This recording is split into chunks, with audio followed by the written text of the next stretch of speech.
భక్తులతో మనవి చేయనిదేమనగా జగిత్యాల జిల్లా బీర్పూర్ మండలము గుట్టపై వెలిసిన శ్రీ లక్ష్మీ నరసింహస్వామి వారి దేవస్థానము ఈ ప్రాంతంలో ఎంతో ప్రసిద్ధిగాంచినది. ఈ దేవాలయంలో తేదీ 19/2/2024 నుండి 1/3/2024 వరకు స్వామివారి బ్రహ్మోత్సవాలు 12 రోజుల పాటు వైభవంగా నిర్వహించబడుతున్నాయి. సిఎంఆర్ షాపింగ్ మాల్ మన హైట్ నగర్ లో భాగ్యలతా కమాన్ పక్కన ఫిబ్రవరి 29న ప్రముఖ సినీ తారలచే గొప్ప ప్రారంభం. గత 4 రోజుల క్రితం అనగా 21/2/2024 రోజున స్వామివారి కళ్యాణం అత్యంత వైభవంగా నిర్వహించబడినది. ఎంతో మంది భక్తులు, వేల మంది భక్తులు స్వామివారిని దర్శించి కళ్యాణంలో పాల్గొన్నారు.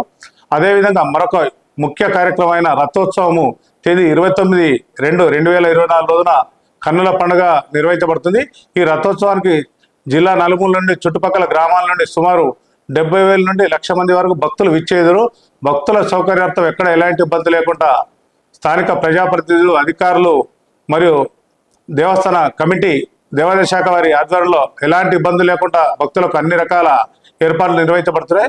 ముఖ్యంగా పోలీసు వారి సహకారంతో, గ్రామ పంచాయతీ వారి సహకారంతో క్యూ లైన్స్, మంచినీటి వసతి, పార్కింగ్, ఇతరత్ర అన్ని బందోబస్తు, ఇతరత్ర ఎలాంటి ఇబ్బందులు లేకుండా చర్యలు చేపట్టబడుతున్నాయి. కావున ఎంతో మహిమాన్వితమైన బీర్పూర్ రథోత్సవం అంటే చుట్టుపక్కల గ్రామాలకు చాలా ప్రముఖమైన రథోత్సవము. బీర్పూర్ రథాలు ఈ చుట్టుపక్కల చాలా వైభవంగా నిర్వహించబడతాయని ఆనవాయితీ. కావున ఎంతో మహిమాన్వితమైన లక్ష్మీ నరసింహస్వామి బీర్పూర్ రథోత్సవం రోజున తేదీ 29/2/2024 రోజున మధ్యాహ్నం 3 గంటల నుండి రథోత్సవం ప్రారంభమవుతుంది. కావున భక్తులు స్వామివారు రథంపై ఉన్న సమయంలో స్వామివారిని సేవించి స్వామివారి కృపకు పాత్రలు కాగలని మనవి చేస్తున్నాము.